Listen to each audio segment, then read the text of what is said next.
കാട് കയറിയ water theme park മാലിന്യ നിക്ഷേപ കേന്ദ്രം. കാടാച്ചിറ ജുക്കീസ് വാട്ടർ തീം പാർക്കിലാണ് കാപ്പാട് പ്രവർത്തിക്കുന്ന ബാഗ് നിർമ്മാണ യൂണിറ്റിലെ മാലിന്യങ്ങൾ തള്ളിയത്.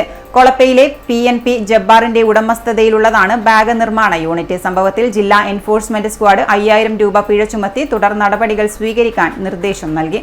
തദ്ദേശ സ്വയംഭരണ വകുപ്പിന്റെ ജില്ലാ എൻഫോഴ്സ്മെന്റ് സ്ക്വാഡ് കടമ്പൂർ ഗ്രാമപഞ്ചായത്ത് പരിധിയിൽ നടത്തിയ പരിശോധനയിലാണ് ബാഗ് നിർമ്മാണ കേന്ദ്രത്തിൽ നിന്നുള്ള മാലിന്യങ്ങൾ സ്വകാര്യ ഭൂമിയിൽ നിക്ഷേപിച്ചതിന് 5000 രൂപ പിഴ ചുമത്തിയത്. കൊളപ്പയിലെ PNP ജബ്ബാറിന്റെ ഉടമസ്ഥതയിൽ കാപ്പാട് പ്രവർത്തിക്കുന്ന സ്ഥാപനത്തിലെ അവശിഷ്ടങ്ങളാണ് പ്രവർത്തനം നിലച്ചുപോയ ജുക്കീസ് വാട്ടർ തീം പാർക്കിന്റെ പരിസരങ്ങളിൽ തള്ളിയത്. ബാഗ് നിർമ്മാണ കേന്ദ്രത്തിൽ നിന്നും ശേഖരിച്ച അംഗീകാരമില്ലാത്ത ഏജൻസി മാലിന്യങ്ങൾ കാട് കയറിക്കിടക്കുന്ന പഴയ വാട്ടർ തീം പാർക്കിൽ തള്ളുകയായിരുന്നു. സ്വന്തം ചെലവിൽ മാലിന്യം വീണ്ടെടുത്ത് ഹരിതകർമ്മസേനയ്ക്ക് നൽകാൻ സ്ക്വാഡ് നിർദ്ദേശം നൽകി. പരിശോധനയിൽ ജില്ലാ enforcement squad leader Laji M, Shareekhul Ansar, Elna Joseph, Kadambur panchayat health inspector Muhammad Haneef തുടങ്ങിയവർ പങ്കെടുത്തു. News desk, city news.